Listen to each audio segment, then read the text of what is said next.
semble-t-il, on est Vechen Shamaï Gamken Natan Anu Moussar Kefimidato. Je pense qu'on est là, hein, si je ne m'abuse, messieurs. Oui, non, pareil, soyez-il. Alors, de la même manière, Shamaï donne donc un Moussar selon sa démarche. Alors, oui, on avait vu ça déjà un petit peu. Oui.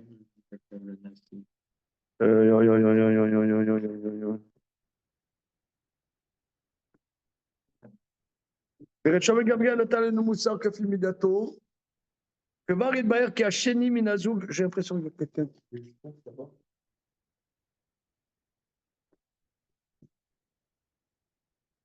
C'est pas.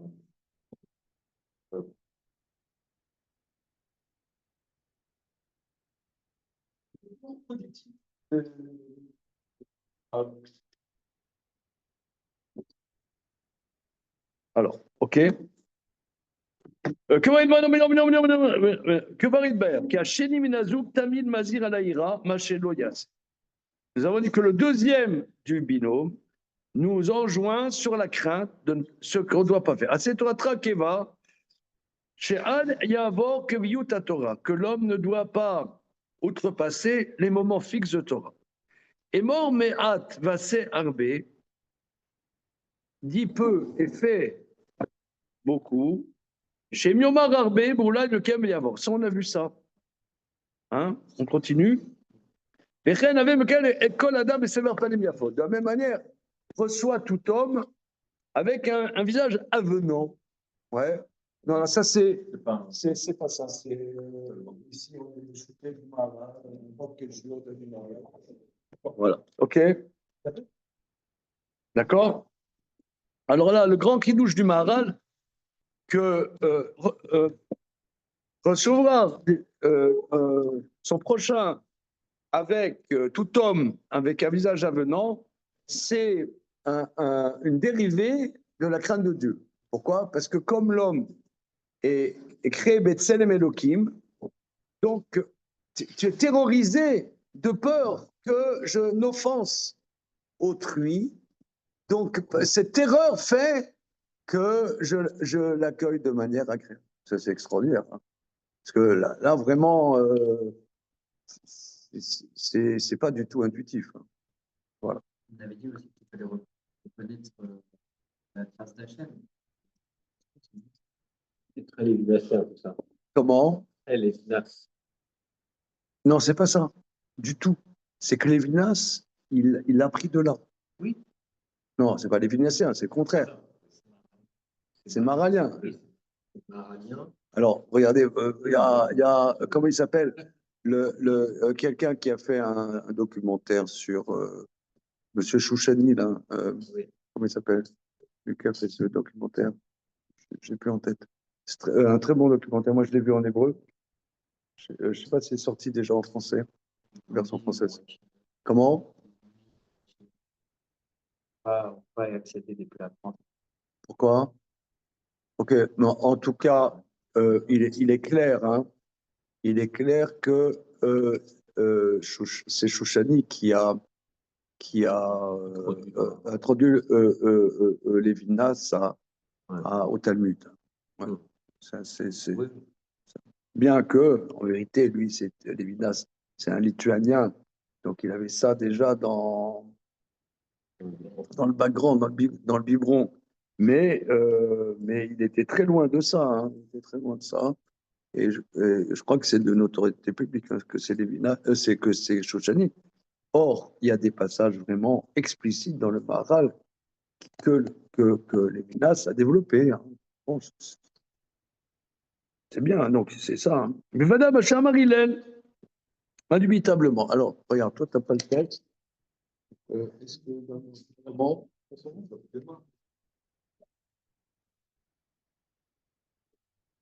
mais Madame Chamar-Hillel, indubitablement, ce que dit Hillel, Oev Shalom et Rodev Shalom, et Vadaï Balamida Azot, et No Omed Amidotav.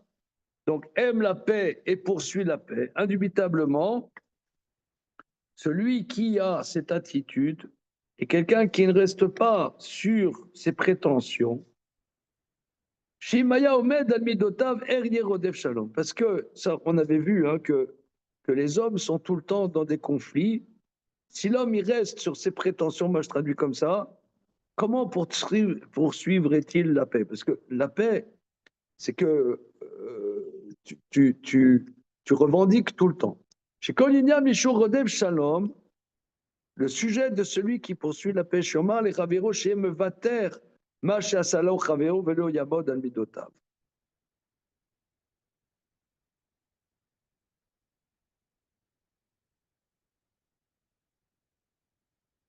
Alors, le syntaxe de la phrase, je ne la comprends pas très bien, mais je crois. Il, euh, euh, il dit à autrui que lui, bon, ça va, je laisse. Il ne reste pas sur ses prétentions. Ça, c'est indubitablement la dimension d'Hillel. Chez Loaya Kabdan, au Midato Levater. Il n'était pas Kabdan, exigeant, exigeant.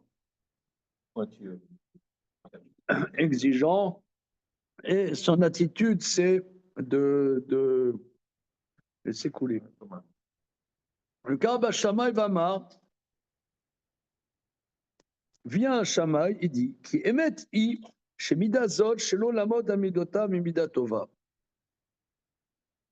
Shamaï vient nous dire indubitablement cette attitude de ne pas, ne pas être exigeant et une bonne attitude. Davazé Shaya Bemile de Alma. Ça, c'est dans la vie de tous les jours. Aval Sheye Adam noté les Gamriel Midazot, Sheloye Mamid Midotav Klal. Mais que quelqu'un se penche tout le temps vers cette attitude de ne pas être exigeant, de ne pas être regardant ce qui lui revient. Mais ne pas être, de pas être exigeant.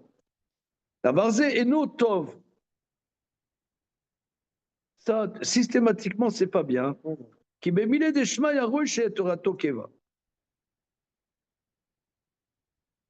Alors, il va lire Torah Tokeva, pas dans le sens qu'on aurait compris, car dans ce qui concerne le ciel, il faut que sa Torah soit fixe. Vimkol midat adam sheno mamid alignano. Yegamken anagato vemile de shma kar veloye kviut l'adam betorato. Oui, pourquoi? Excusez-moi, je vous ai pas dit, mais je dois partir parce qu'il y a l'anniversaire de ma petite cousine. Et je ne veux pas lui faire plaisir si je ne suis pas, donc je me casse. Alors, ça, c'est pas bien, c'est-à-dire la Torah, elle est fixe. Si tu es tout le temps, finalement, tu laisses les choses, c'est pas exigeant, après, la Torah ne peut pas exister parce qu'on est tout le temps sollicité. Là, chacun d'entre vous, bon, moi, je viens de 50 mètres, je n'ai pas fait d'effort. Mais bon, vous venez de chacun de 250 mètres. C'est plus que moi, quand même. Non, mais ça veut dire qu'avec ta petite cousine, en fait, tu n'as pas été Rodef Shalom, pour le coup. Ah voilà. C'est ça. Là, elle va dire, ah oui, Gérard, depuis qu'il est devenu religieux, il ne veut plus me voir, etc. C'est ça les rabbins. Je l'ai invité, c'était important pour moi. Et ben là, il y a une limite au Rodef Shalom. C'est ça. Au niveau rigoureux, c'est ça. Il y a une limite au Rodef Shalom. Mais d'abord, ça, être mevater sur Milé des Shmaya, ça, ce n'est pas convenable. Car si c'est une attitude très bonne dans les choses du monde, chez Yemevater, et qu'il ne reste pas exigeant sur ce qui lui revient, qui Raoul Adam Bema Adam Bal Shinouy, ou Bal Chomer, Hashum Ishtane, Venomed al Davar Echad, Vechaï le Adam Shelo Yamod al Midotav. Regardez cette phrase comme elle est intéressante. Qui Raoul Adam, car c'est légitime pour l'homme qui est un homme qui est toujours dans le changement. Or, la matière change tout le temps. Il ne peut pas être fixe sur une chose. Donc, c'est légitime que l'homme ne reste pas exigeant sur ce qui lui revient. Vous voyez comme c'est profond. Parce que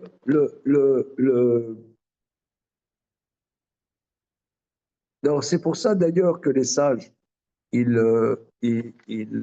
critiquent les personnes qui font des nédarim. Que quand tu fais un néder, la chose est bloquée. Or, notre réalité est changeante. La réalité de l'homme est tout le temps en changement parce que nous sommes des êtres matériels en changement constant.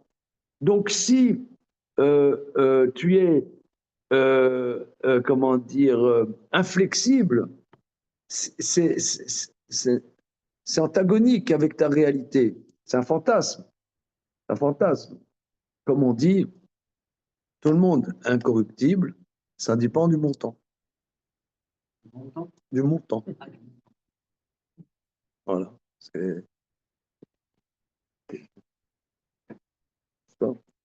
Alors, donc on est des êtres. T'as pas de texte? Ah, tu as un texte, excuse-moi, oui, oui. Alors, donc l'homme est dans un changement constant, donc il y a quelque chose qui n'est pas adapté d'être inflexible. Mais ça, d'avoir dit Raoul Adam Emile de Alma Dafka, car dans les choses du monde, Adam ou Bal Chomer, donc il est dans la matérialité, le car Inae Kiminago, donc la matérialité est dans un changement constant. Aval Memile Neshmaya, Kemo Mitzvot va Torah Sichlit, mais dans les choses du ciel, comme les mitzvot et la Torah de l'ordre de l'intellect, qui ne dépend pas de la matérialité, où il y a le changement. Raouch et Torato Keva. Donc là, c'est légitime que sa Torah soit fixe. Vélo Yevater Klal, et qu'il ne concède rien. Vélo Yavor que Viyato, et il n'outrepasse pas ces moments fixes. Rakaché Raoul Yala Sechel, à moins que ça soit dans les catégories internes de l'intellect. Mais Yamid Amida, Shelo Yeshane, il doit garder cette dimension de ne pas être mouvant.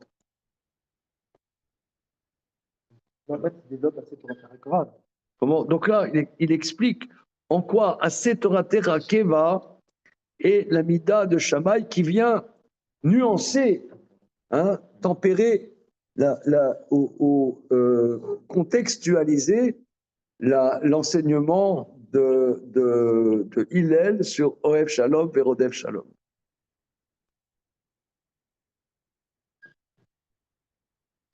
Mechen, et mon mead va se arbe. Juste un truc qui me gêne, c'est que dans le domaine de la Torah, on a quand même une progression souhaitable. Donc c'est un changement, la progression.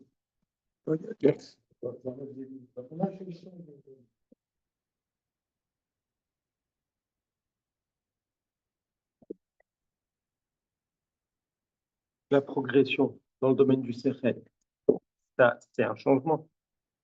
On n'a pas le Sechel qu'on avait il y a 5 ans. Donc c'est pas non plus quelque chose qui est fixe et qui ne bouge pas. Mais le Sechel, c'est pas uniquement la dimension physiologique du cerveau. Non, mais même dans ton état spirituel, tu évolues. Oui, mais l'évolution, c'est pas nécessairement un changement. On dire, c'est pas. Oui, tu changes, mais c'est pas du tout au tout. C'est juste que tu grandis. Et par définition, c'est un changement. Comment? On n'est pas censé être fixe dans notre état spirituel. Oui, c'est intéressant. Est-ce que c'est de l'ordre du changement ou du développement? Comment? C'est plus le développement, oui. Je suis pas sûr. C'est pas sûr qu'ils disent que c'est le Sechel qui est fixe. Enfin, c'est-à-dire l'objet. Si tu veux, le point, c'est que au niveau, excusez-moi l'expression philosophique, mention de la matière, il y a plusieurs définitions de la matière. Plusieurs. Qu'est-ce que ça veut dire quelque chose est matériel? Alors, il y a plusieurs analyses de la notion de matière, de chomer. Une des définitions, c'est le changement.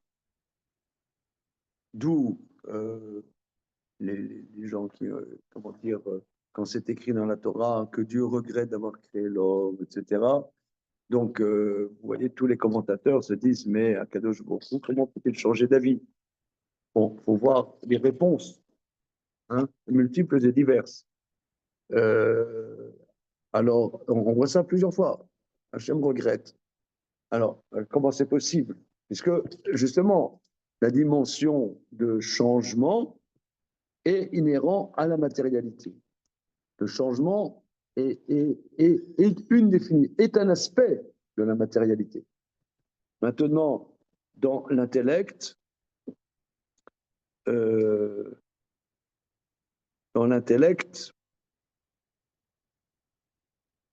est-ce que ça s'appelle un changement? C'est une question intéressante.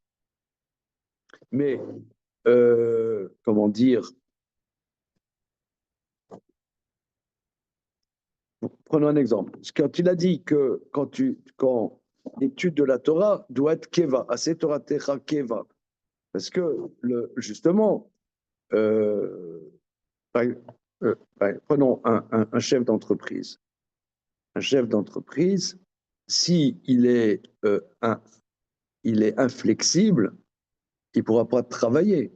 Justement, je sais pas, le managing, c'est d'arriver à travailler avec, disons, tu as quelques principes, mais il faut travailler avec les gens, et les gens, ils sont tous très différents. Et tu les découvres en travaillant avec eux. Donc, tu dois t'adapter. C'est une adaptation. Cette adaptation, elle est matérielle. Elle est matérielle. Voilà. Maintenant, la Torah, alors c'est ça, prenons, ça c'est très intéressant. La Torah, justement, la Torah, elle ne change pas. Mais elle s'adapte, je ne sais pas comment dire. Mais la Torah, il y a des gens, les gens ne comprennent pas ça souvent, que la Torah, mais il faudrait réformer la Torah. Toi, au 19e siècle, c'était à la mode. Réformer la Torah. Comment La Torah, pour ça. Pour pouvoir rentrer dans. Oui, justement. Alors, mais elle s'adapte, mais elle ne change pas.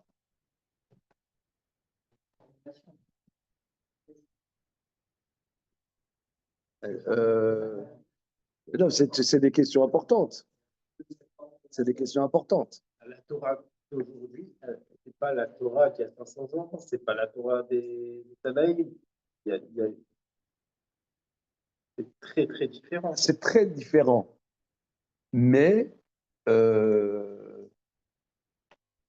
bon, ok, c'est un vaste sujet. C'est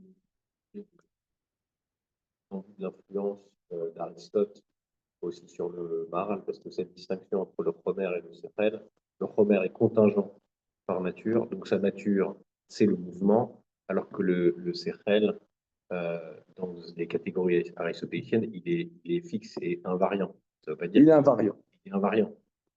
Il est dans sa nature ontologique, c'est ça qui le différencie du Chomer.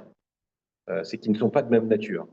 Et il me semble que c'est ça que développe le. Voilà. Enfin, le Maharal construit son raisonnement autour de cette voilà, c'est une définition, une parmi d'autres, définition de la matérialité, c'est le changement. Bien content de l'approche.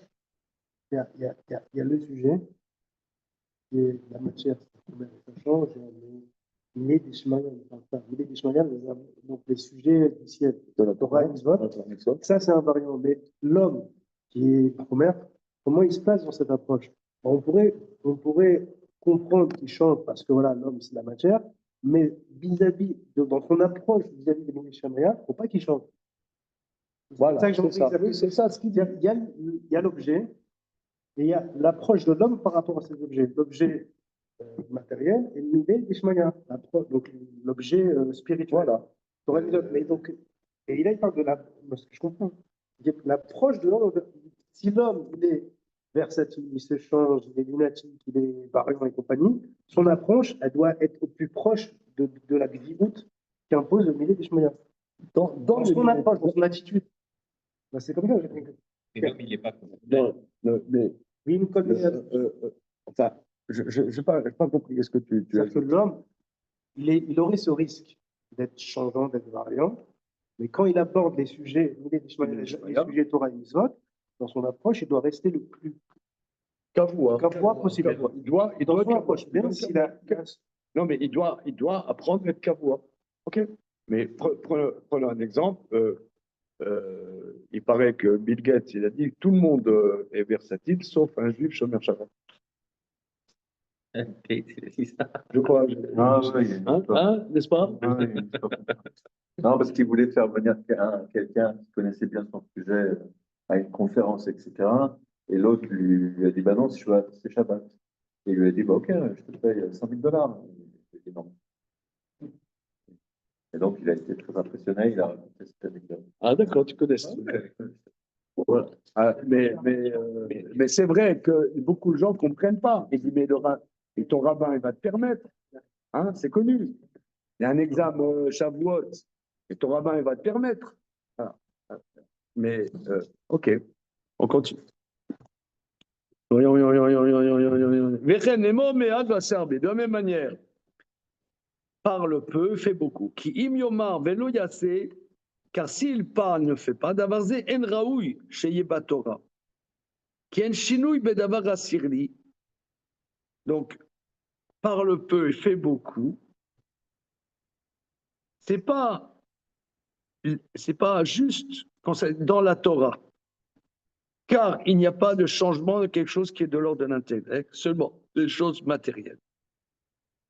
Shem sheba Torah atzma en ishtanut, car en raoui shei ishtanut belimud Torah klal.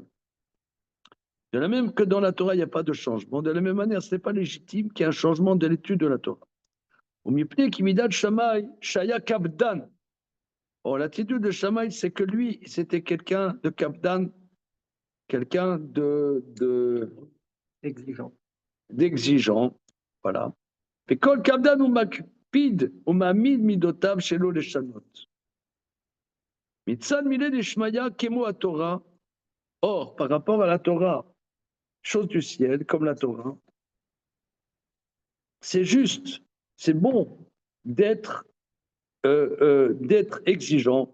Veillez keva la Torah velo shadeklat. Sheim eno mamid al midotav, car si c'est quelqu'un qui ne reste pas sur ses principes, il ne peut pas faire sa Torah fixe. Mais comme il n'a pas de tenue. Là aussi, Shammai suit sa démarche.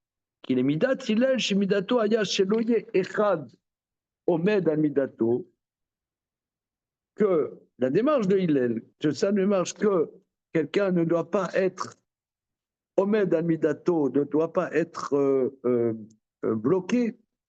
Veloye lokpeda beshum davar, et que lui, il n'est pas exigeant. Alors, il ne sera pas exigeant, il me kabel auto besever panim yafot, qui est l'akpidalze. Il y a quelqu'un, il lui fait la tête. Ouais, même il lui dit quelque chose oui, c'est pas grave. Ouais, c'est pas grave. Ouais, quelqu'un, il m'a pas dit bonjour, je ne sais pas pourquoi. C'est pas grave. Ça va, c'est bon. Non, pas ça. Ça, c'est Hillel. Mais Shammai, lui, se connaît mieux.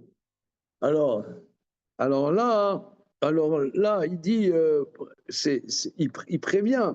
Tu as des gens qui sont makpidim, c'est ça leur démarche. Alors, préviens ça fais attention, moi je suis quelqu'un exigeants, alors il y a des gens qui le sont, je vais faire attention de ne pas leur faire honte, parce que peut-être eux, ils ne seront pas comme Hillel, et que ça va leur faire mal. En mida tova, alors, le fika, en pedalze, d'après Beth Hillel, imno kavel otom shema, qui en al pedalze. ואין זה מידה טובה שאף בוודאי מצד המקיים טוב מאוד שלא יקפיד על דבר זה. Parce que pour lui, il éduque les gens. Regardez, il t'a pas fait la tête, il t'a fait la tête. Même il t'a dit quelque chose de désobligeant. Alors ça va, classe. Donc là, il éduque les gens à ça. Mais Hillel, qui est de l'ordre de l'exigence, donc lui, Shammai, qui est de l'ordre de l'exigence, il faut faire très très attention de ne pas faire.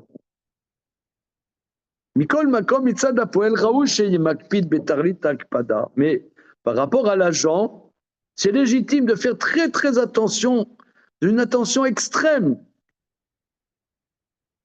de recevoir toute personne de manière, de bonne manière. Velo yomar une péda basée, c'est pas grave. Velo alpid auto adam, c'est pas grave, il va pas faire attention. Basé mashlim Shammai bemoussar shelo moussar Hillel. Donc finalement, Shammai complète par son moussar, le moussar de Hillel. Donc finalement, ici c'est très intéressant, c'est-à-dire que les deux se complètent. C'est ça la notion qu'à une époque, tu n'avais pas un grand qui avait une entièreté de la Torah. Il fallait si tu restais qu'un élève de Hillel, tu n'avais qu'un aspect de la Torah. Comme vous savez ce que dit Rav Nachman de Braslav, évidemment.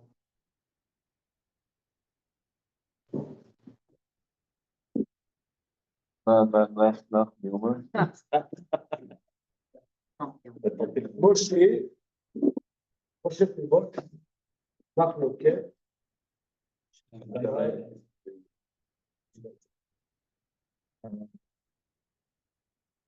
C'est fort, hein, Isaac? Vous connaissez pas. Hein? C'est bon, ça. Ça, c'est Shalom. C'est tout ça dans le normal de Braslav. incroyable. Ah ouais. Une fois qu'on l'a dit, on se dit c'est évident. Ouais. Hein, c'est fort, non? Mais là, en vérité, on est dedans. Ouais. Là, on est dedans. On se rend compte que Hillel sans Shammai et Shammai sans Hillel, c'est pas complet. Et on dirait que ça peut être produit. Comment? On dirait que ça peut être produit. Parce que la non-Kpeda et Hillel, elle vient remettre un peu en cause cette place de beaucoup. Oui, c'est antagonique. C'est antagoniste. C'est antagonique, mais il faut. Moi, j'ai compris que ça se complète. Oui, lui, il dit. Moi, je n'ai pas compris que c'était antagonique, justement. Si, dans le cas de. Quand on précise pour que Shammai, toujours pas Nimiafa, parce que Shammai, il est plus Macpid. Oui. Donc, Regarde, oui, il y a une grande question. Une grande question. Il y a beaucoup de gens qui étudient la Torah, qui sont renfrognés. Ils ne connaissent pas le mot renfrognés. Ils ne connaissent pas ce mot. Regarderez sur Google ce que ça veut dire. ça sonne. Non, il y a beaucoup de gens. Alors, moi, c'est une grosse question. Mais vraiment, c'est une question que j'ai depuis des années. Comment ça? Vous connaissez déjà, on ne va pas citer des noms. Il y a beaucoup de gens qui étudient la Torah, qui sont. Et alors, mais partout, hein, c'est pas seulement à Paris, c'est partout. Tu as des gens, il y a des Talmidei Chachamim qui sont extraordinairement avenants. Je ne sais pas, tu as Rav Yitzhak Zilberstein, Rav Usher Weiss, c'est des gens, même à l'époque, Rav Ovadia Yosef, c'est des gens sans une bonté comme ça, incroyable. Mais bon, presque dans les milieux d'études, c'est presque exceptionnel. Alors, Moi, c'est vraiment une grosse question. Pourquoi? Parce qu'ils connaissent la Mishnah. Ils connaissent la Mishnah, mais pas que. Peut-être que. Ils se disent, bon, c'est pas grave. Ça veut dire, c'est pas important. Faire la tête, pas la tête, ça va. On avance, c'est des choses plus importantes que ça. C'est ce qu'il dit. Ça peut m'acquitter. Pas McPeak, ça veut dire. Ça va, classe. Ils sont Des comme choses il est, plus là. importantes. Quoi? Ils sont comme il est, là. Paradoxalement, Ils sont comme il est, là. oui, paradoxalement, dans l'école d'Hillel, ils avaient autre chose à faire que des papes maquipides. Il y a autre chose. Je suis dans mon Tosfot, que ça te plaît pas, je m'en fous, c'est pas grave. Paradoxalement. Ils sont pas des Shalom. Comment? Des Shalom. Ils sont pas. Si, ils sont peut-être des Shalom. Mais Puisque c'est un non. public d'être des Shalom, c'est un public d'être avenant. Là, ce qu'on dit, que vous Non, c'est pas avenant. C'est ne pas être exigeant. Ne pas être bloqué sur des principes. Pas être bloqué sur des principes. Il est pour être célibataire pour nous autres. Et Shammai, il faut être exigeant par rapport à soi-même. Comment? Excuse-moi. Il faut être célibataire par rapport aux autres. Alors que Hélène, il dit qu'il faut être exigeant par rapport à Shammai. Shammai, il dit qu'il faut être exigeant par rapport à soi-même. Mais tu sens les autres. Parce que, Oui. parce que si tu n'es pas exigeant par rapport à toi-même, tu vas être célibataire par rapport à toi-même. Et tu vas dire que ce que je fais, c'est bien ce que je fais puisque j'ai une bonne intention, pas bien je grave. n'ai pas d'égard Ouais. vis-à-vis des autres. Dans les deux, il y a ils sont complètement complémentaires. Oui, mais complémentaire, mais concrètement, je reprends ce que dit Élie, c'est quand même assez. Ça peut donner des choses assez antagoniques quand même. Les deux ont des écueils. Voilà, les deux ont des écueils. Ouais, on voit bien que on critique Hillel qui produit des tablettes de Shramim qui c'est pas grave pour tes sentiments puisque tu peux très bien passer dessus et donc tout va bien. Et Shammai, ça donne des gens qui peuvent être des énormes repoussoirs aussi. Ouais, il y a les deux. Ouais. Donc là, on voit bien, là, clairement, en quoi c'est la connexion des deux qui fait une shlemut, et qu'un aspect est, comment dire, il y a un manque, voilà, c'est clair.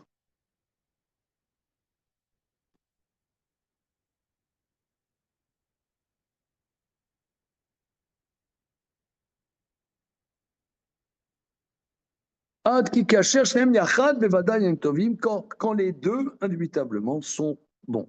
Ki ben adam lechava lo yel adam kepeda, car entre l'homme et son prochain, il ne faut pas être regardant. אבל מלשמיא יקפדה, והמילי דעלמא כי המקבל בוודאי לא יהיה מקפיד,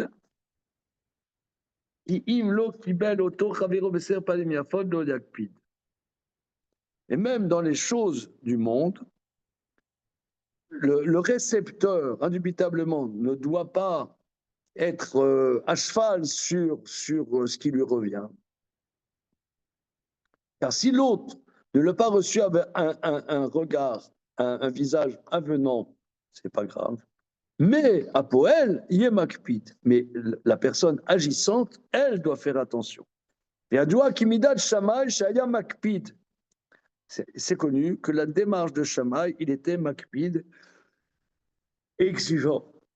Le car d'Ivré Moussar chez Shammai qui a cette Torah Tokeva, c'est pour ça que lui, il dit que ta Torah doit être fixe. Il doit faire bien attention, il doit être bien exigeant de ne pas changer. Mais Kabel, comme c'est bon. Av Shimlo Asazé, En Raou Yana Mekabel Sheyakpid. Nonobstant le fait que si on n'a pas reçu autrui avec un bon regard, la personne ne doit pas être makid, mais comme l'homme doit faire attention et recevoir chaque personne. Donc chacun son enseignement, son moussar selon sa démarche.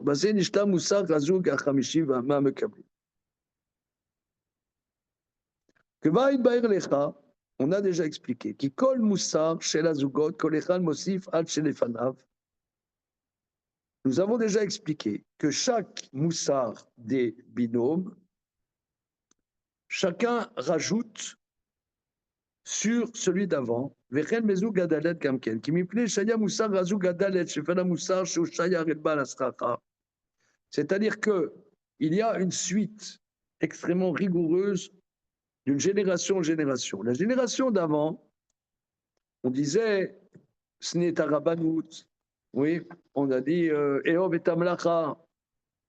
Ça, c'est on parle de la personne qui a un pouvoir.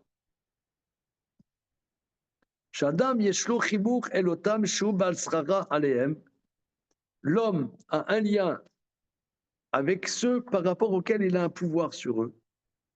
Mais chez où bal srara alehem par le fait qu'il a un pouvoir sur eux. Manigotam et qu'il les dirige.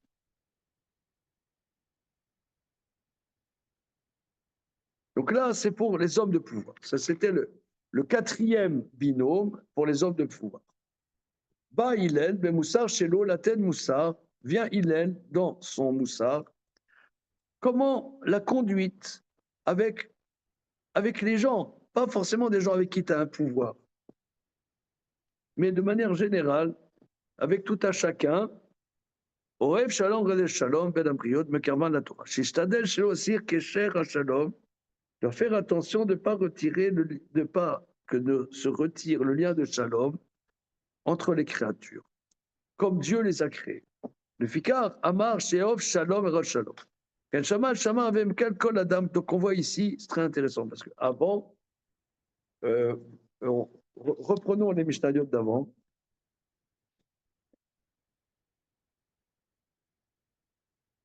Alors, Antignoshis, lui, il avait parlé de l'homme par rapport au service de Dieu. Hein, qu'il doit servir les Shem Shamaïm, etc., par la crainte de Dieu. Donc ça, c'est l'homme lui-même. Ensuite, la maison de l'homme, le cadre d'expression de l'homme. Ensuite, d'accord,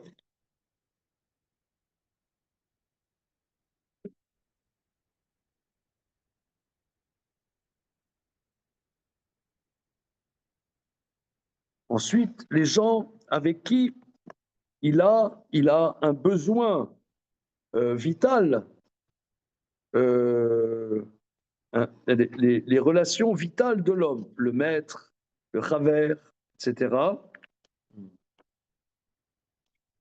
Ensuite,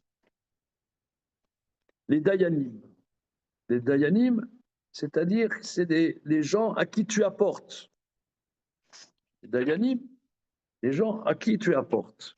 Et maintenant, le quatrième zouk, Shamaya Vavtalion, c'est pas les gens à qui tu apportes, parce que le dayan, il apporte à la communauté, c'est les hommes de pouvoir. Alors, les hommes de pouvoir, le Mahara nous a dit, c'est pas une personne qui apporte. L'homme de pouvoir recherche que son intérêt à lui. Donc là, c'est la dimension des hommes de pouvoir. Cinquième zouk, c'est ce que dit le Maharal. Maintenant, c'est les relations avec tout un chacun. Relations avec tout un chacun, avec les gens que tu côtoies, voilà, que tu n'as pas un pouvoir particulier par rapport à eux. Baïlen me moussar shelo, la tête moussar ertia naga imklal ben adam. Comment, avec l'ensemble des gens, chez Olev Shalom, le Fikar, Amar, Sheov, Vechen Shamay, Mekabel et Kol Adam. Chez Kolze Anaga, Shio Piroud, c'est-à-dire c'est une conduite, qu'il n'y ait pas de séparation entre les gens, mais bien au contraire, qu'il y ait un lien. Iné Moussa Razé, chez Loye Piroud Ben Ben Adam. Qu'il n'y ait pas de dissension entre les hommes, comme le Maharal nous a dit au début de son commentaire sur cette Mishnah, que l'humain est toujours dans des dissensions. Voilà. Hein, l'homme est toujours dans le piroud et dans le rive, dans les disputes. Donc il faut une attitude active pour qu'il n'y ait pas ce piroud. Le piroud, en vérité, c'est la naturalité des relations humaines. Que les relations humaines, c'est le conflit. A priori, ils ont le même objectif. Alors, Comment? a priori, ils ont le même objectif. Ils ont le même objectif. Voilà. Maintenant, Asetora Trakeva et Morméat Vasearbe, c'est un peu un autre sujet. Hein, vous savez, peut-être c'est pour nous dire, Vabé Mekabel et Kol Adam et Sever Panim Yafot.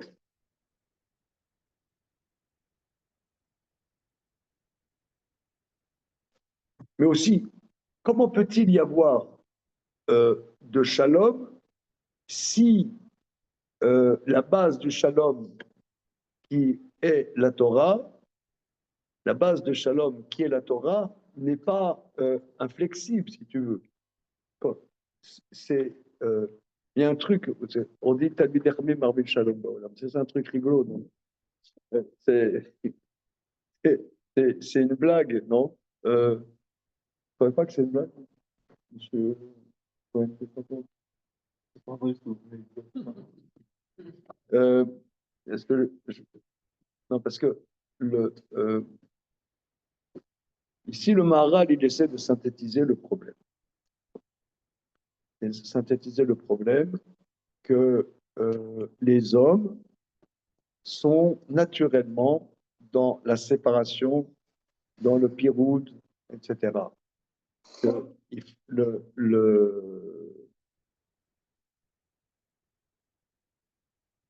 tu vois bien que de manière naturelle, il y a quelqu'un qui dit l'amour dure 3 ans. Ouais, t'as déjà entendu ça? L'amour dure 3 ans. Et c'est naturellement, c'est comme ça. C'est plein de sagesse en vérité. Que, après, ça va, on passe à autre chose. C'est humain. C'est comme tu avais des amis quand tu étais ado, des amis quand tu as fait tes études, des amis à une certaine période de ton travail, après tu passes à autre chose. Voilà. Tu étais dans un quartier, tu avais des copains, change de quartier. C'est humain, on passe à autre chose. Donc, et il y a des conflits. Il y a des conflits. Alors, lui, il dit que ce cinquième zoug, le Shama Hillel, c'est s'investir dans qu'il y ait des liens entre les gens et pas ces tensions entre les gens. Oev, Shalom, Verodepshalom. OK? Et que, tu viens de dire, Eli, et que Shamaï aussi. Hein? Shamaï aussi. Mais qu'est-ce que ça vient faire? Assez Toratra Keva est mort, mais assez Arbé. On dirait que c'est une rigueur, une démonstration de rigueur. Je propose de dire, parce que la Torah, c'est ce qu'on dit, Tamideh Chachamim Marbim Shalom Baolam. Tamideh Chachamim amène le shalom dans le monde. Alors là, on est un peu perplexe. On dit Tamideh Marbim Shalom Baolam, on dit souvent dans le Nussar de la Tfila. Maintenant, au contraire, souvent on dirait que le Tamideh Chachamim, il cherche des conflits. Non? Pourquoi ils cherchent Je ne sais pas, dans la vie. Quoi? Par rapport au fait qu'ils soient toujours dans la marque. Souvent, il y a chez les rabbins. Ça les empêchera de tourner en rond, peut-être aussi. Comme ça. Non, mais, disons, on connaissait un peu l'histoire juive quand même. Il y a souvent des conflits entre des rabbinim, non? Je ne sais pas, à moins que vous soyez, je ne sais pas moi, des autruches. Disons que c'est pas ce qui définit c'est pas le shalom. On dirait, hein? En tout cas, c'est pas le premier truc qu'on dirait. C'est-à-dire que ça, ils amènent de la chorma, ils amènent le mood, mais pas le shalom. Ah, voilà. C'est pas leur spécialité. Or, les chachamim disent que oui, que Tamid Chamim Marbim Shalom Olam. Mais Peut-être entre, on va dire, une section et une autre, oui, c'est pas le shalom. Si on prend un Satmar et un Datiléoumi, c'est sûr que c'est pas shalom entre eux, mais chacun dans son Dans sa chapelle. voilà, il crée le shalom dans le sens où il crée des marloquettes, mais c'est justement pour devancer les problèmes de leur communauté. Enfin, moi, c'est un peu comme ça. Oui, mais à l'intérieur de Datiléoumi, il y en a, ils vont créer une yeshiva dissidente. Et le Satmar, au départ, après la mort de Rabbi Yoel Tattelbaum, il y a trois Satmar qui sont créés, qui se tapent dessus. Donc, ouais, c'est une blague, non? Non.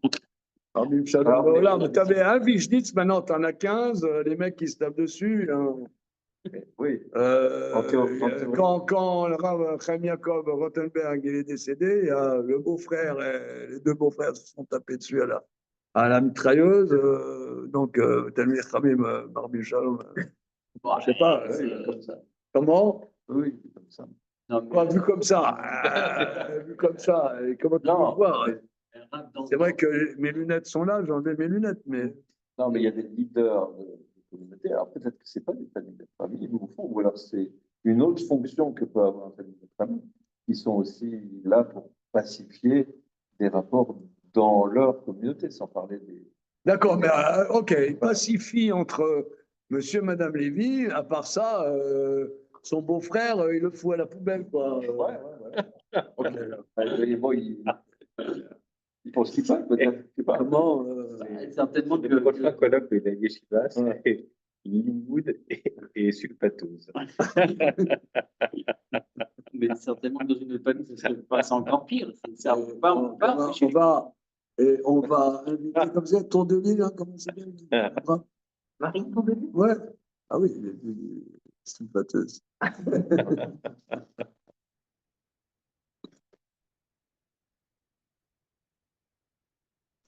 Ça aurait été pire si c'était pas juste. C'était pas. Alors, renversons la question. Qui est Marvin Shalom Baolam? Si ce n'est pas les familles de C'est ça. famille, c'est qui? Ça aurait été pire si c'était pas. C'est qui? Qu'est-ce qui doit rentrer? C'est Macron. Il faut faire la paix partout. Mais je ne comprends pas, c'est Macron qui a osé le nommer comme pape. Là, c'est Ouais, pas mal. hein?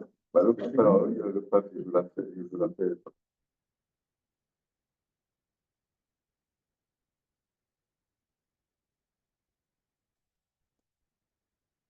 Et après, la marloquette, quand on voit la Torah, et Caïn et Abel, bon, il y a eu Abraham et Lot, il y a Jacob, Israël, Ishmaël, Jacob et Esav. En fait, à chaque génération, on dirait que c'est structurel, c'est l'humanité. Ouais. C'est-à-dire qu'il y a la marloquette, tu rates pour la magie. Maintenant, est-ce que le shalom, c'est l'absence de marloquette? Entre parenthèses, il y a un livre qui s'appelle L'identité juive de André Neher. Un livre qui a été écrit en 1962. Je ne sais pas quelle mouche a piqué mon épouse de le lire. Et il y a un chapitre sur Cain et Abel, qui est absolument prodigieux. Alors, vraiment prodigieux dans ce livre. Il dit qu'il y a eu Adam et Ève. Adam et Ève, okay, ils ont fauté. Dieu a dit, voilà, vous allez sortir du jardin d'Éden. La tradition nous dit que la faute et le jugement d'Adam et Ève, c'était le jour de leur création, le 6e jour de la création. Donc, tu as les 6 jours de la création, ensuite tu as le Shabbat. Ensuite, alors, la tradition nous dit, Rachid rapporte, que Cain et Abel sont nés dans le jardin d'Éden. Ils sont nés Erev Shabbat. Il y a eu Shabbat. Donc, on peut dire qu'il y a le temps des 6 jours de la création, plus le Shabbat. Ça, c'est le temps de la création de Dieu. Voilà. Maintenant, il y a le temps des hommes, Motzei Shabbat. Première chose qui se passe, Cain offre son offrande, Abel aussi, okay. Et Cain tue Abel. Donc, là, quand Dieu a dit que vous ne serez plus éternel, mais vous mourrez, en vérité, vous mourrez à un certain âge. Mais on pourrait dire, une des premières œuvres de l'homme, c'est de tuer son semblable. Et moi, j'ai vu ce passage là, ce Shabbat. Mon épouse m'a fait découvrir ce passage-là, qui vraiment. Parce qu'aujourd'hui, vous ouvrez la radio, on parle de violence, non? Hein, par violence, violence, violence, violence, on n'entend que ça. La violence, on est démunis. On est démunis, c'est vrai. Je veux dire, un mec, il est en classe, il sort son couteau, il tue celui qui est à côté. Je veux dire, c'est intéressant quand même. Enfin, intéressant. On est surpris par cette. On est surpris. Or, ça a l'air d'être que la violence est inhérente chez l'humain. Ça a l'air d'être vraiment profond, très, très. C'est pas. C'est pas, comme dirait Sarah Knafo, l'immigration qui fait qu'il y a de la violence. Mais c'est indépendant de l'immigration, quoi. L'humain est dans la violence. C'est quelque chose qui est vraiment impressionnant, très très impressionnant. Or là, si on n'agit pas, on est dans cette violence. Alors ici, on voit que le Maharal nous dit que Hillel et Shammai sont là pour rapprocher les gens, sont là pour rapprocher les gens. Et là-dedans, il y a ces dimensions quand même de rigueur de Torah fixe. Torah fixe. Alors, ce que tu dis, Bertrand, c'est que des hommes politiques de Torah et Talmidei Chachamim, ce n'est pas forcément la même chose. Hein, ce n'est pas forcément des dirigeants communautaires et Talmidei Chachamim, ça ne veut pas dire forcément, c'est pas forcément superposable. Hein, mais en tout cas, Talmidei Chachamim Marbim Shalom, le Rambam explique comme ça dans son commentaire dans Masechet Maï. Donc, sur Masechet Maï, on voit dans la Gemara, on voit que les Talmidei Chachamim sont appelés Chaverim. Oui, parce ils connaissent les règles de Trouma et Masport. Un Chaverim, les Talmidei Chachamim sont appelés Chaverim. Alors Rambam, il dit pourquoi ils sont Chaverim, c'est-à-dire, ça donnait camarades. Hein. C'est des copains. Des copains. Pourquoi c'est des copains? Il dit à Talmidei Chachamim Nikram Chaverim, Shehem Chevra Neemana, She Chevra Leshem Shamayim. Comme ça, c'est le mot de Maïmonide. She Chevra.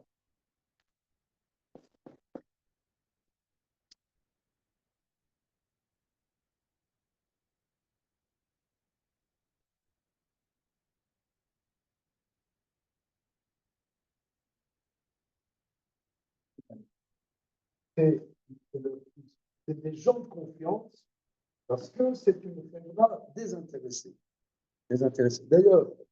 D'ailleurs, c'est possible. Je pense que nous, quand on étudie ensemble, je pense qu'on a un peu cette expérience.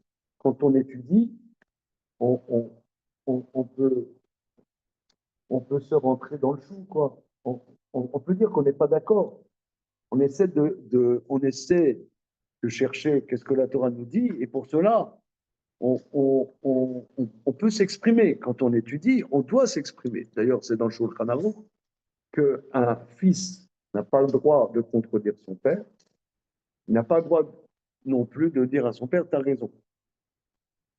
Pourquoi? Parce qu'aujourd'hui, tu as de la chance, trouve que tu as raison. Mais quand on est un père et un fils étudient, ils doivent se dire, pas d'accord. Ils doivent se dire. Donc là, souvent, moi je ne suis pas dans une entreprise, mais souvent, certains d'entre vous travaillent dans une entreprise. Si tu dis à, par exemple, ton supérieur, vous dites n'importe quoi, je sais pas comment ça se passe. Or, quand on étudie, tu peux le dire. Si tu le justifies. Si tu le justifies. Et si tu ne le dis pas, tu n'es pas en train d'étudier. Chose que tu dis, franchement, Gabriel, ce soir. Non, non.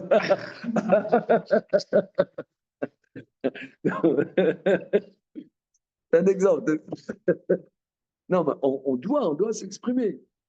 On doit exprimer parce qu'on recherche une chose en commun. C'est un espace quand même qui est, je dirais, c'est un espace qui est de connaissance et qui n'est pas politique. Gratuit. Qui n'est pas politique, qui est gratuit. Ce n'est pas un espace politique. Il n'y a pas une dimension de pouvoir. On rapporte par exemple, quelqu'un comme Rav Shach était très célèbre là-dessus, que c'était Rav de l'Yeshiva de Ponevezh, que des fois, il y avait un talmide qui posait une question en cours, et Rav Shach, il dit, ah, tu m'as cassé mon cours. Bon, excusez-moi, j'arrête, je ne sais pas. Tu m'as cassé mon cours, j'arrête mon cours, je réfléchis, mais merci. C'est connu, ça. C'est connu. Donc, c'est pas on est dans une dimension de connaissance, on n'est pas dans une dimension de pouvoir. On n'est pas, justement, c'est pas une dimension de pouvoir. Donc, il faut que la Torah, il faut que la Torah s'impose, qu'elle soit, et on ne soit pas meuvataire sur la Torah, puisque c'est un espace qui n'est pas politique, un espace de connaissance. On n'est pas dans une dimension de politique. Donc, peut-être c'est ça. Non. Maintenant, quand la Torah devient politique, c'est dur. Donc, quand la Torah devient. Ça, c'est. Je ne sais pas, moi, je sais pas. Je sais pas comment c'était. Je sais pas comment c'était en Afrique du Nord, dans les communautés. Au Maroc, par exemple. Je parle des communautés de Torah. Je ne sais pas comment c'était au Maroc, les relations entre les rabbinimes. Je sais seulement que en Europe de l'Est, il y avait beaucoup, beaucoup, beaucoup de politiques dans les communautés orthodoxes. Beaucoup de politiques. Comment? C'est pas des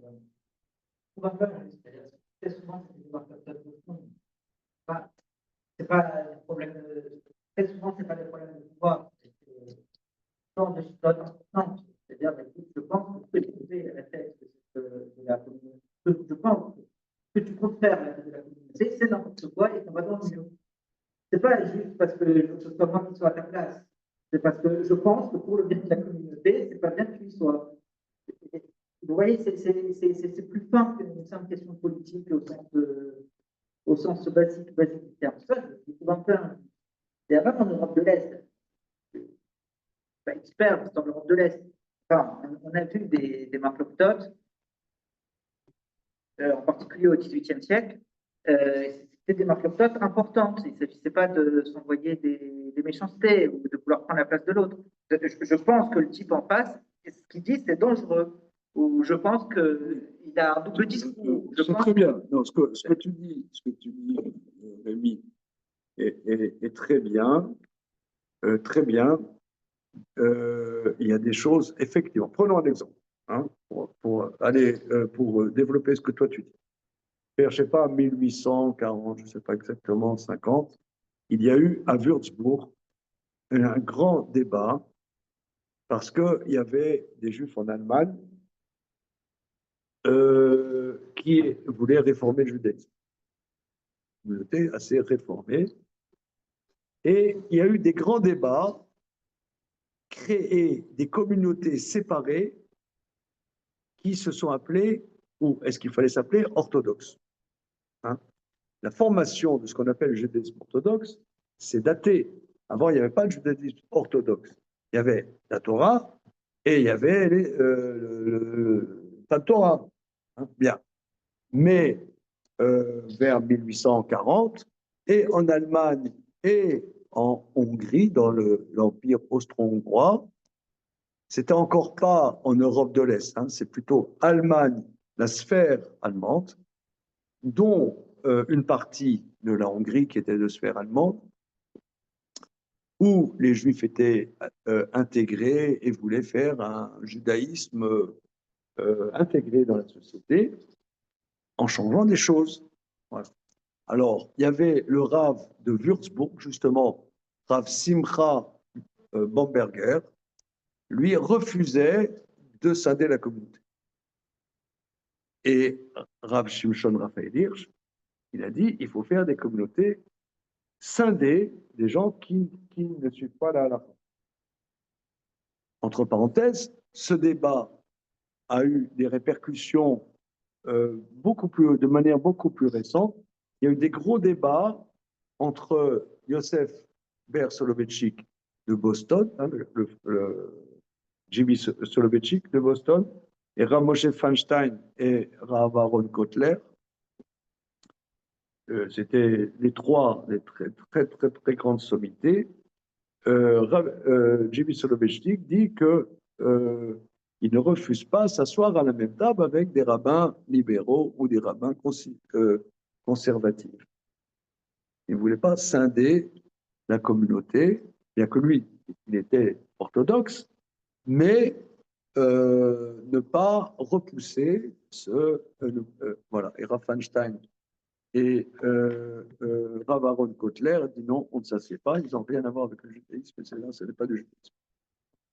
Donc là, c'est un débat. Là, c'est un débat de fond. Hein. Là, je suis d'accord avec toi. Ça, c'est un débat de fond où des gens, disons, de petite envergure, c'est difficile de voir tout comment dire, tout l'impact de la chose. Trancher une affaire comme ça, moi, je suis incapable de trancher une affaire comme ça. C'est énorme. C'est énorme. Prenons par exemple en Hongrie, où le Khatam Sofer, il y avait en Hongrie, ils ont créé un judaïsme aménagé, on pourrait dire, aménagé, ils ont appelé ça néologue. Alors pour ceux qui ont le livre de mon épouse, c'est développé dessus. Hein. Voilà, c'est expliquer qu'est-ce que c'est une notion de néologue. Or, il y avait, je vous donne un exemple qui est développé dans le livre de mon épouse pour ceux qui l'ont, prenons un exemple. Le village natal de ma grand-mère, de ma belle-mère en Hongrie qui s'appelle Oboy.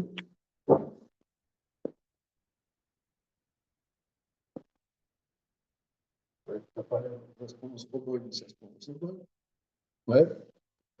Ce village-là, il y a 200 ans, c'était très froid. C'était très froid.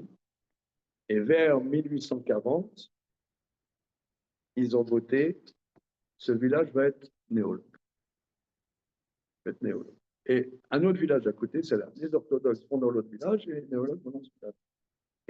Mais après, les orthodoxes ne parlaient pas aux néologues. Et les néologues ne parlaient pas aux orthodoxes. C'était comme deux peuples. Et comme a dit ma belle-mère, Hitler les a réunis dans le même wagon. Voilà. Mais c'est une responsabilité énorme. Donc ça, c'était des débats terribles. Est-ce qu'on assume de faire des choses comme ça pour maintenir la Torah ou non? C'est des choses énormes. Donc il y a des débats de fond. Hein. Il y a des débats de fond. Mais il y a aussi des débats parfois qui ne sont pas de fond. Il y a des débats aussi, et ça devient vraiment très, très politique. Très, très, très, très politique. Et démêler le Leshem Shamaim du problème de pouvoir, c'est.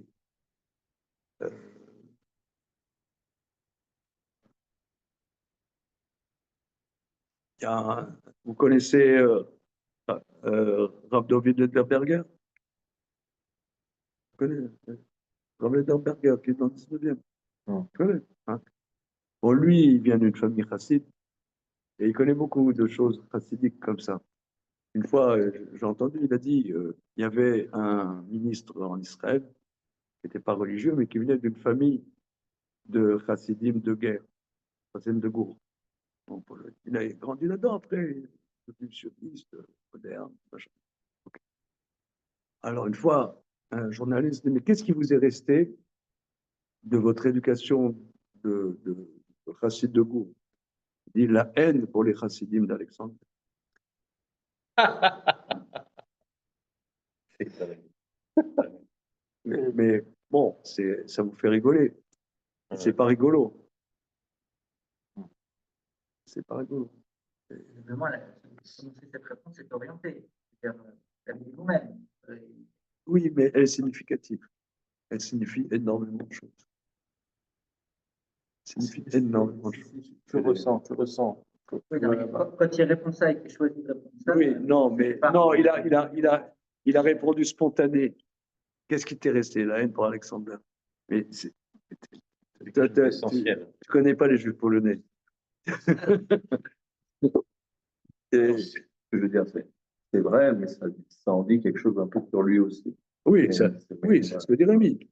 C'est vrai que c'est pas un bon témoin, évidemment. C'est un témoin biaisé. Mais ça veut bien dire quelque chose. c'est sûr qu'il a retenu autre chose. Oui, évidemment. Et qu'il a mis ça Évidemment. en preuve, il a mis ça en OK. preuve. Donc, Il semblerait qu'il y ait des gens qui étaient à la limite le conseil justement de Chamaï, de faire cette Torah Takva. Ils ont été intransigeants. ça, t'es un Si quelqu'un veut dévier de cette ligne-là, moi, je ne broncherai pas, mais peut-être qu'ils n'ont pas inclus il est là-dedans. C'est-à-dire il faut être capable de ne pas broncher, mais sans briser le charme. Je ne sais pas s'il y a une voie comme ça. À des degrés divers, hein, je dirais qu'on est tous comme ça. On croit que c'est les méchants intransigeants qui sont fous de l'autre côté, mais moi, je pense qu'on est tous, On est tous comme ça. est tous comme ça. Dès qu'on est chômeur Et on est. voit, forcément, on ne voit pas notre côté comme ça parce que c'est pas un beau côté, mais on est tous comme ça. À des degrés divers, bien sûr. Je parle. Moi, je vois des familles. En France, je pense que c'est. Je ne sais pas si la France en existe. Moi, dans ma famille, il y a des gens qui se marient avec des goyim, des gens qui sont hyper fous et ils se parlent. Oui, parce que vous êtes des séfarades. Non, mais voilà. Non, mais même, oui. C'est pour ça que je dis à des degrés divers. À un moment, tu vas trouver ta limite et probablement tu vas voir que tu es comme ça aussi. Mais je suis d'accord, des fois, il y a des limites, il y a des gens où la limite est très très courte et d'autres très très longue. Mais on a tous ça en nous. C'est évident. Enfin, moi, j'en suis persuadé. Alors, regardez, on va continuer. Continuons.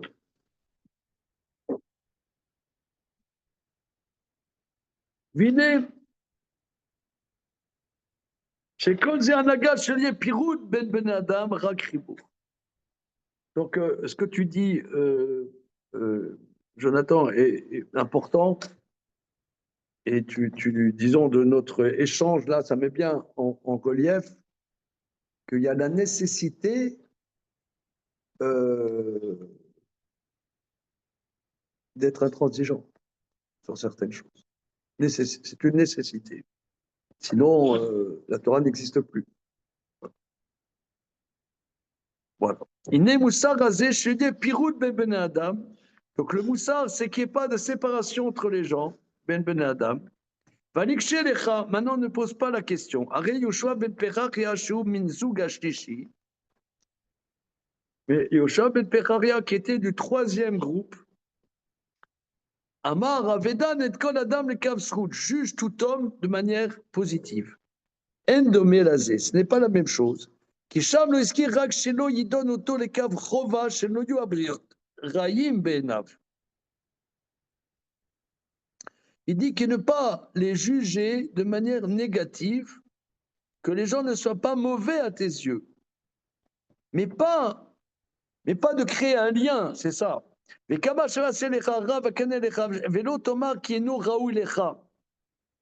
ne déprécie pas les gens. mais ce n'est pas de manière active créer un lien entre les gens. C'est ce qu'il répond. Et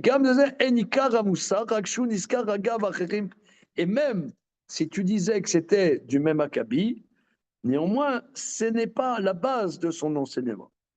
Il qui colle Khamisha Zugot, donc il est clair que ces 5 couples, Gam Livra Antignos, chez Iski Rishon, chez Trin Beadam Atzmo, donc maintenant, il refait toute la structure. C'est ce qu'on a dit. Antignos, c'est l'homme lui-même. Ertia Naga, comment il doit se conduire, Mossi Voler Vetamit. Qui sauf Arishon, Tiken, alors, Zoug Arishon, Tiken Anaga Bibne Beto, c'est ce qu'on a dit, hein, d'accord? Shem Ayuk Rovim El Adam. C'est-à-dire les gens de sa maison. Ce qui est proche de l'homme, c'est, comment dire, l'espace de l'homme. Rak Shenam Adam Atzmo. Antignosholo, c'est l'homme lui-même. Maintenant, c'est les gens de sa maison. Facharkar Tiken Azug Hasheni, deuxième groupe. Rabo Chavera Shrenav Shem Yoter Rechokim Mikol Makom Mem Krovim Elav. C'est les gens vitaux de la personne. C'est le maître, les Chaverim, les voisins. Donc, ils sont pas des gens de sa maison, mais vitaux.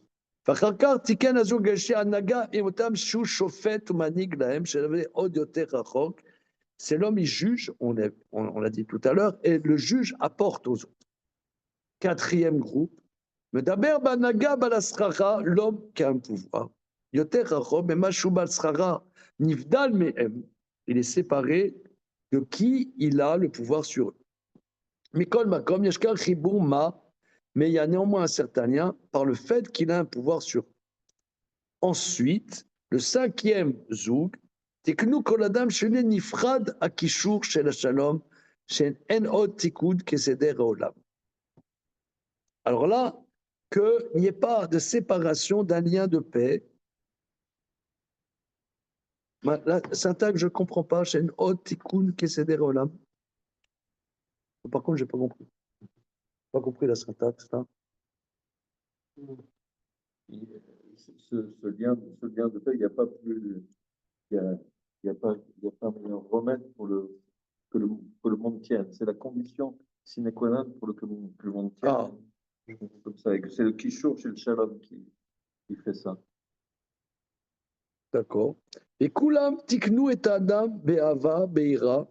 Donc tous, ils ont réparé l'homme, arrangé l'homme dans ces deux dimensions d'amour et de crainte, comme on a dit. Mais Kalvela, Loyou Mekablim Yuchadim. Alors maintenant, il n'y a plus des récepteurs de la tradition en tant que vecteur unique. Hein?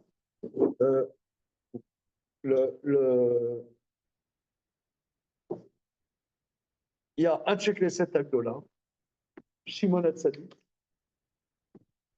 Shimon HaTzadik, lui, il a reçu toute la Torah. Il était dans une shlemut de la Torah.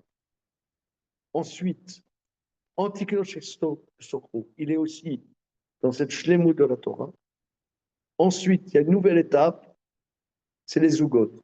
Mais l'un complète l'autre et ils ont ensemble, le Nasi et le Abedin, une shlemut de la Torah. Ils sont dépositaires de toute la Torah. Chacun non, mais la connexion de l'un et de l'autre, oui. Mais maintenant, arrive à partir de Shabbat Hillel, une situation où tu n'as pas un individu, ou même deux, qui sont récepteurs de toute la Torah. Ce sont des individus, ils ont reçu quelque chose. Mais l'Oshim Shukol Sorkam, ils n'ont pas été aptes à avoir la shlemut de toute la Torah. Même, par exemple, une personnalité, on verra dans la suite, comme Rabbi Akiva, bien, il y a des détracteurs de Rabbi Akiva multiples, en particulier Rabbi Shmuel, par exemple. Mais là, c'est vraiment des détracteurs, ils ne se complètent pas. Et il n'y a pas que, il y a Rabbi Tarfon, Rabban Gamliel, etc.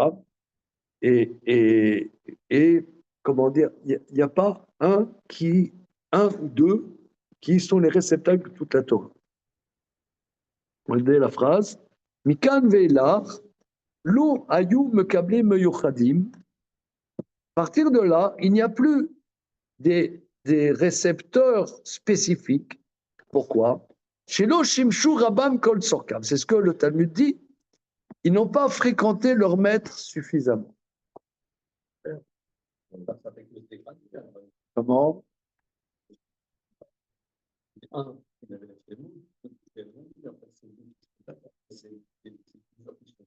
Alors, on dit effectivement qu'à partir. Alors, regardez, historiquement, Shammai et Hillel, c'est Hérode. Hein, c'est Hérode.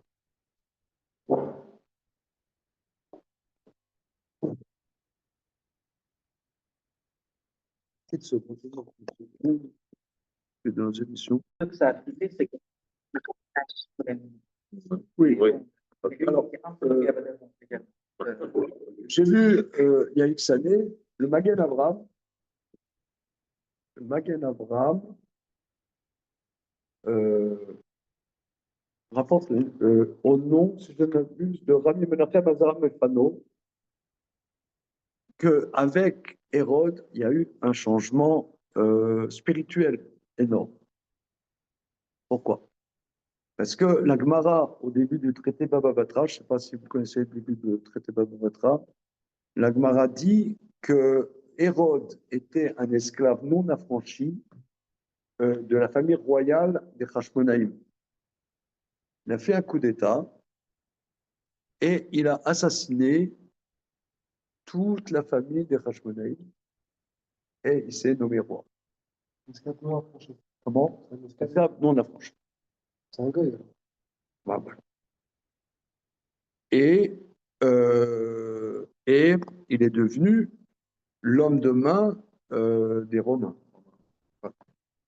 Et le contemporain de Hérode, c'est Hillel. Hillel et Shammai. Et à partir de Hillel et Shammai, il y a les Nessim. Je ne sais pas si le Maharal en parlera. C'est-à-dire que jusque-là, on a vu les Nassis, mais ce n'était pas héréditaire. Mais à partir de Hillel, bien que Hillel, on l'a vu, c'est monsieur humble, mais paradoxalement, c'est le début d'une dynastie de Nessim, puisqu'après, ça va être Rabban Gamliel et compagnie, c'est le fils de Hillel. Ensuite, c'est Rabbi Shimon ben Gamliel, ensuite Rabban Gamliel le deuxième, et ensuite, ensuite, ça va être Rabbi. Donc, ça devient le poste de maître de Torah héréditaire. Pourquoi? Parce que comme la royauté de Torah, enfin, les Hashmonaïm, bien que les Hashmonaïm, ils avaient un statut un peu particulier, puisque c'était des Kohanim, les Kohanim normalement ne doivent pas être rois, mais c'était quand même une royauté cachère, eh bien, elle n'existait plus, et que maintenant c'est une royauté impie complètement parjure. Donc, pour qu'il y ait un reste de royauté cachère dans le peuple juif, ça veut dire de la royauté dans la Torah. Parce que c'est rapporté par le Khatam Sofer, est-ce qu'un poste de Rav dans une communauté est héréditaire? C'est ça la question. C'est ça la question. Alors, a priori, non. Un poste de Torah n'est pas héréditaire. La Torah n'est pas héréditaire. Mais si tu vois les Nessim, c'était une takana pour qu'il reste, une trace d'une royauté cachère, mais c'est la royauté de la Torah. Entre parenthèses, les Chabad ont repris ça parce que les Chabad ne disent pas qu'ils sont des rabbis, disent « Nessi dorez-nous ». Le Nassi de notre génération. Parce que eux, ils ont voulu, c'est pour ça que les rabbis de Chabad disent qu'ils descendent du Maharal de Prague, qui sait par tradition qu'ils descendent du roi David. Pas héréditaire non plus d'ailleurs. Comment? Pas non plus complètement héréditaire. Pas complètement. Ouais, il y a des gendres, des trucs, machin. Mais bon, Oui, ça reste en. Ça reste dans les Schneerson. Ça reste en famille. Ça reste quand même dans les Schneerson. Mais c'est pas Comment? Quand il n'y avait pas de filles. le faire celui d'avant, si. Mais, Hein? Il a choisi, ils ont choisi le genre, mais le troisième rabbi, le Tzemar Tzedek, c'était un gendre. Tzemar Tzedek, c'est un gendre, c'est pas un fils. Avant le roi, c'était le deuxième Israël qui avait pas de fils. Si. Ok. Oui, si, bien sûr. Oui, c'est sûr, il avait un fils. Sûr que c'est un fils. Il avait trois. Ah. Quand j'ai lu la biographie. Ah, tu vois, tu deviens Ashkenaz, tu rentres dans la politique, tu vois. Dans mon souvenir, il avait bien un fils et que ça En tout cas, non, mais tout ça pour dire que, parce que ici, le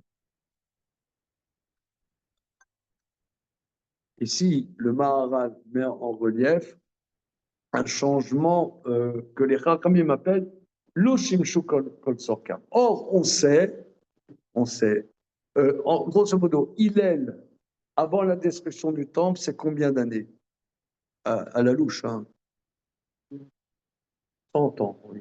100 ans avant la destruction du temple. Le temple, c'est 70, environ moins 30. Oui. Grosso modo, à la louche, je vous fais ça. Bien. Alors, l'Agmara dit que 40 ans avant la destruction du temple, le Sanhédrin est sorti de l'intérieur du Beth Amikdash. Que le Sanhédrin, vous avez d'avion, hein, et là, à l'intérieur, vous aviez le Sanhédrin, le Lishkat HaGazit. On pouvait faire des condamnations à mort que si le Sanhédrin Agadol de 71 juges siège à l'intérieur du temple de Jérusalem. Or, l'Agma a dit, dans plusieurs endroits dans le chasse, qu'à partir d'un moment, il y avait trop de gens condamnables à mort, ils faisaient trop de crimes, et pour ne plus les condamner, parce que les condamnations à mort ne doivent être qu'exceptionnelles dans notre tradition, ils sont sortis pour faire des condamnations à mort. Donc ça veut dire que la société juive était imprégnée du Romain way of life, où la vie humaine était bon, comment anecdotique, c'est ça. Et donc, bon, ça c'est un sujet qu'il faut beaucoup approfondir, parce que tu as trop de personnes condamnables à mort, alors on abolit la peine de mort. Comment? Ça va faire encore plus de. Voilà, donc ça paraît une drôle. Hein? Au contraire, il y a plus de violence, on appelle retaillot. Que fait la police? Ouais. Or là, donc, c'est un sujet qu'il faut beaucoup méditer. En tout cas, quoi qu'il en soit, on voit qu'à cette époque, l'Oshimshu Kol Sorka, et ça a commencé Beth Hillel et Beth Shammai. Donc il y a eu un genre de ça s'est scindé un peu dans le peuple juif parce que justement, qu'est-ce que c'est le Oshimshu Kol Sorka? Pour méditer là-dessus. Ok, on rajoute encore un petit peu. Mais tirez.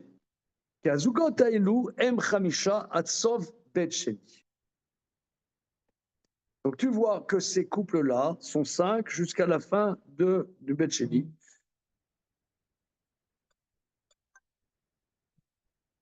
Shimon HaTzadik, Shaya Meshireh Anshe Knesset Agdola. Donc Shimon HaTzadik, qui était des restes de chair, Nirsha Bifnatzmo, il était unique, comme on l'a dit plus. וכן אנטינול שוחו היה יחיד, ולא נחשב מן הזוגות אשר היה אחד נשיא והשני עבדי. On a dit ça. והם היו 5 זוגות, il y a 5 couples, נגד 5 מקבלים הראשונים. והאנטיגנול שישוחו לא היה רק כדי להבדיל בין 5 מקבלים הראשונים, בין 5 מקבלים האחרונים. Alors, Antigonus Soko, il est pour faire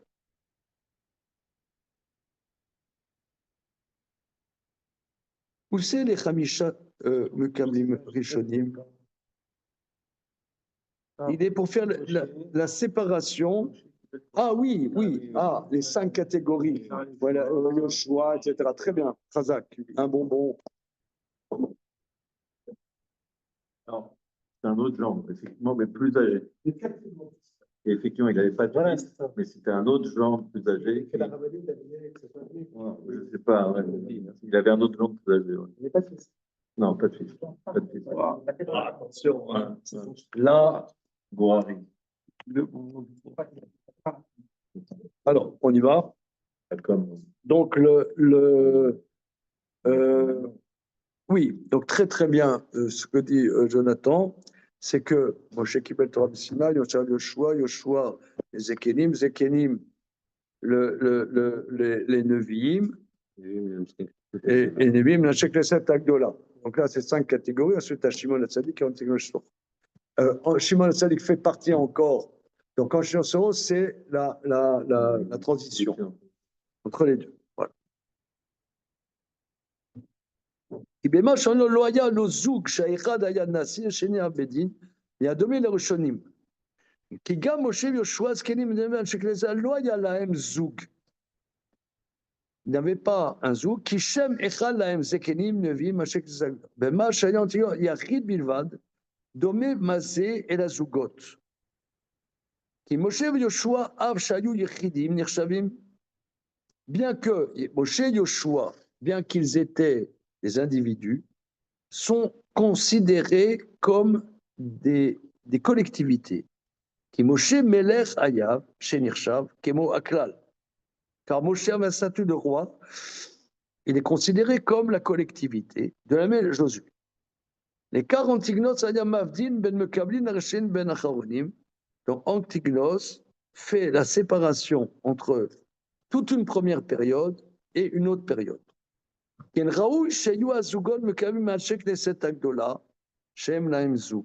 n'est pas légitime que les zoukod reçoivent d'un Shek Neset Agdola qui ne sont pas de l'ordre du zoug, du couple. Car les zougods qui sont deux individus ne sont pas du même niveau qu'un Shek Neset Agdola. Avad Antignos, Ayalo Dimayon et la Rishoni, Bema Sheloya Kan Kabbalah Mechuleket. Antignos avait quelque chose de commun au premier, en cela qu'il n'a pas une réception partielle. Bema, Bame Ayadomé Lacharonim. Mais il avait un point commun aux générations d'après, en cela que c'est un individu. Parce qu'avant, c'était une dimension de collectivité. Et bien là,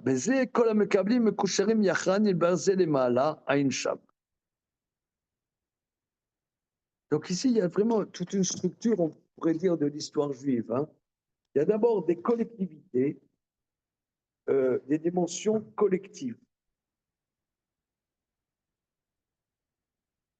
Ensuite, la Torah, c'est vrai que la Torah, par exemple, de David Améler, la Torah du roi Shaoul, de Shlomo Améler, elle n'est pas du même ordre que la Torah de Rabbi Akiva, ou de Rabbi qui a écrit la Mishnah, ou de Rabbi Yochanan de la Gemara.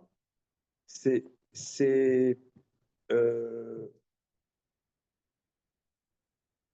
il disait qu'elle était complète. C'est-à-dire que chacun, il avait une Torah. Alors qu'après, Antignos, c'était différent. Oui, on passe à des individus qui sont des vecteurs. Avant, il n'y avait pas la dimension d'individu. Parce que la construction du deuxième temple, elle est aussi contemporaine de la fin de la prophétie. La prophétie, l'individu n'a pas la même prégnance lorsqu'il y a la prophétie que lorsqu'il n'y a plus la prophétie. Avec la construction du deuxième Beth Amikdash, va s'arrêter. Avec un Shek Neset Agdola, il y a encore des prophètes. Donc il y a une mention de la collectivité. Mais s'arrête avec un Shek Neset Agdola, il n'y a plus la prophétie. Donc c'est l'émergence, on pourrait dire, de l'individu. C'est des individus qui vont être vecteurs d'une transmission. comme chez les Grecs, il y a, à la même époque, avec les philosophes grecs, il y a on n'est plus dans le monde, on pourrait dire, de la cosmogonie, du sacré, du divin, mais on est dans l'homme qui réfléchit. Donc la Torah maintenant, ça va être des hommes qui vont transmettre, des individus. Avant, ce n'était pas comme ça. C'est une période où, je ne sais pas, tu as la prophétie, c'est Dieu parle à l'homme. Il y a une transmission. Il y a une transmission parce qu'un prophète n'est pas un maître. En général, un prophète est un maître. Et quand il est prophète, ce n'est pas en tant que maître.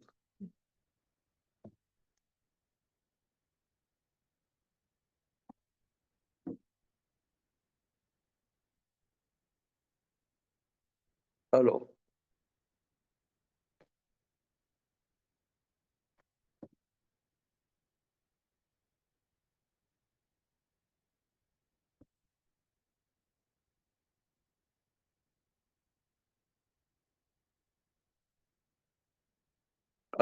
Bamé, Ayadomé, Bama, Ayadomé, en quelque chose, il ressemblait aux générations d'avant, Shayou Yechidi, Kemo Sheber Lemala. Basé quand le Mekem Kusharim Yachad. Donc tous ces récepteurs de la transmission sont liés les uns aux autres. Voilà. Omar Shayou Mekem Tamid Khamisha. Maintenant, on voit qu'il y a 5 types. 5 types. Ce n'est pas par hasard. Il y a 5 récepteurs. Moshe, Yoshua, Zekenim, Nevim, Ashek Teset Agdola. Chamisha Mekablim, Shema Zugot. Aval Antignos, Lo Chashvina, Nela Mekablim, Ashrim, Velo Mekablim, Acharonim, Sheno Domé, Legam Rishonim, Velo El Acharonim. Qui Melou Itpashta Torah Beolam, c'est par eux que la Torah s'est répandue dans le monde. Car Timsa Metrila, ainsi tu vas trouver au départ que Shenita Torah l'Israël, quand la Torah a été donnée à Israël, il chauffe, hein, il chauffe de la tête, excusez-moi. Hein. Non, c'est rien. C'est toujours l'impression, il ne serait pas obligé de dire ça. C'est vrai, on a compris. Ah, il avance, il te sort des trucs, tu te demandes qu'est-ce qui lui arrive. Mais Trila, que Shenitna Torah, l'Israël, Nitna Bechamisha Kolot. La Torah a été donnée avec 5 voix. Par ces 5 voix, ouais, comme on dit, Kol Sasson, Kol Simcha, Kol Chatan, Kol Kala, Kol Omer, Odou, Lachem Titov. C'est ce qu'on dit. Celui qui réjouit le Chatan et Kala, il est béni dans les Chamisha Kolot, c'est 5 voix dans lesquelles la Torah a été donnée. La Torah a été donnée, Bechamisha Kolot. Par ces 5 voies, la Torah a été transmise dans tout Israël, comme tout le monde. Kemo Shamro dans le Midrash, Al Pasuk, qui lo mirosh beseter dibarti imachem. Ce n'est pas au départ en cachette que j'ai parlé avec vous. Vayu chamisha kolot, il y avait 5 voies. Shakol ou yotse, l'école d'alet ruchot, l'école chamishi baemtsa. Car la voix sort dans les 4 côtés. Et la 5e voie au milieu. Tu as les 5 côtés, les 4 côtés et le milieu. Le Fika Nitna Torah Bechamisha Kolot, Shaliadam Mitpasha Torah Bechol Olam, par ces 5 voies, la Torah s'est répandue dans le monde entier. Au Mipne Zeayu Amekablim Shaliadam Pashta Torah Bechol Olam, Chamisha Mekablim Barishona Bechamisha Bachonim. C'est pour ça, par ces 5 catégorie, la Torah s'est répandue dans le monde entier.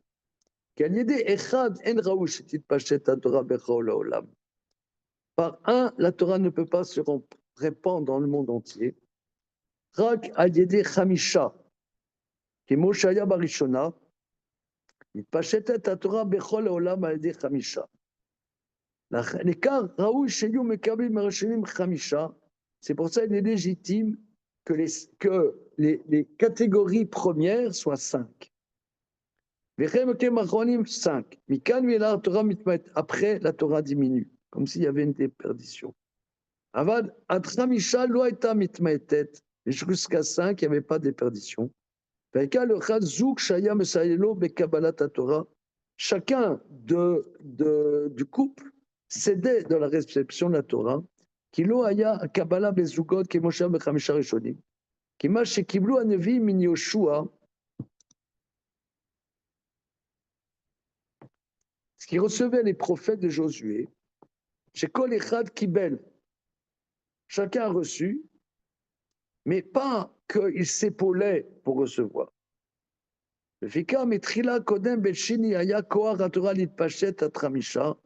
C'est pour ça, avant le deuxième temple, la force de la Torah de se transmettre jusqu'à 5. Or, ces binômes, c'était une nouvelle notion qu'il s'épaulait dans cette réception.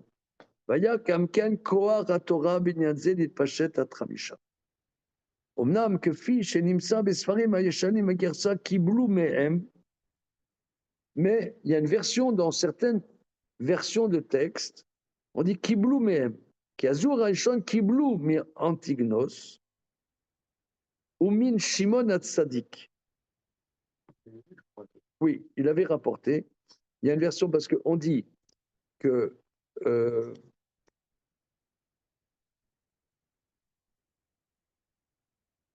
Antignos Socho, qui est Shimon. Ensuite, Yossi ben Yozer Shramena, qui blou mimeno. Il a reçu d'Antignos. Mais une version, ils ont reçu deux, comme si c'était de Shimon et de Antignos. Mais M, d'accord?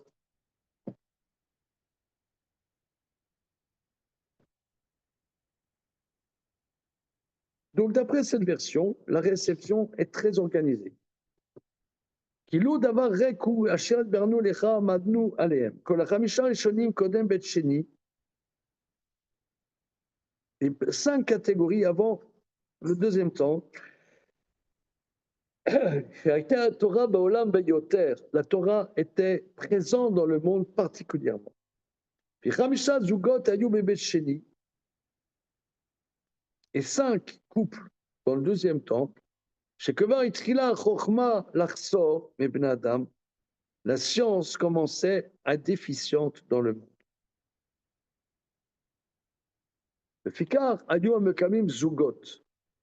C'est pour ça les récepteurs sont doubles.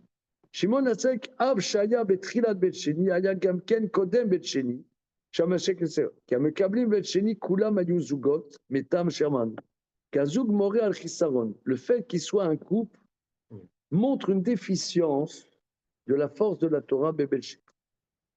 Et Gam qui Raoul et Betcheni Azugot.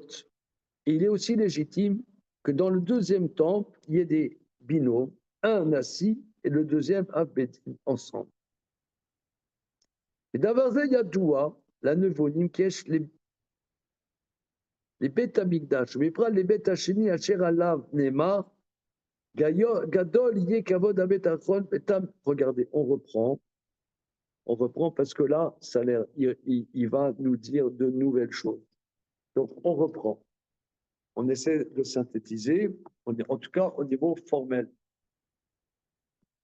que la hitpashtut, il y a la transmission et il y a la profusion. La Torah se répand. Se répandre, c'est au niveau du 5. Au niveau du 5.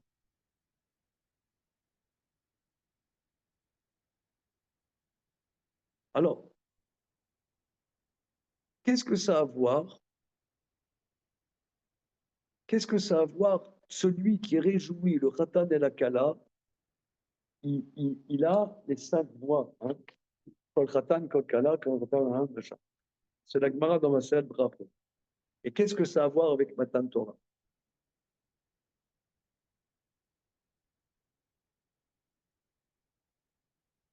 Alors, il me semble, vous voyez par exemple, à Simchat Torah, la Simchat de la Torah, elle est exubérante. C'est la joie, c'est quelque chose qui explose. La joie, c'est on s'éclate. La Torah, en vérité, la Torah, c'est de la Torah quand il y a de l'exubérance dans la Torah. Quand quand il y a un moment chaud d'étude, on sort de notre limite. On sort de notre limite. Dans la joie, on sort de notre limite. Quand on fait les dingues à un mariage, on sort de nos limites. La Torah, elle se répand quand elle sort des limites. Quand elle sort des limites.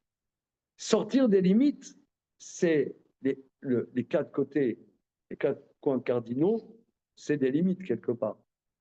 Et le 5, c'est qui sort des limites. Quelque chose qui porte ça, qui sort des limites. La Torah, elle sort des limites. Donc, c'est ça la dimension du 5. C'est la dimension véritable de la Torah. La Torah, ce n'est pas des limites. C'est le 5. Moi, comme ça, je l'entends. Hein. Tu as les quatre coins, toi, le carré, les quatre coins. Maintenant, tu as quelque chose qui va porter ça, qui va faire que ça casse la baraque. Ça, c'est la dimension de la Torah. Donc, c'est la dimension du 5. Après, on n'est plus dans cette dimension, il y a des déperditions dans la Torah.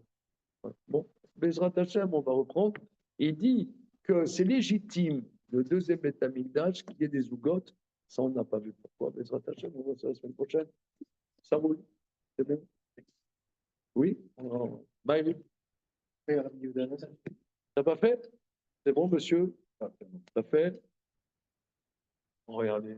Monsieur, vous avez fait là-bas, dans votre communauté? Non, t'as pas fait, monsieur? Ok. Tu fais Shadia? Monsieur le docteur? Ah, t'as fait la semaine dernière. Tu n'as pas fait? Tu fais Shadia?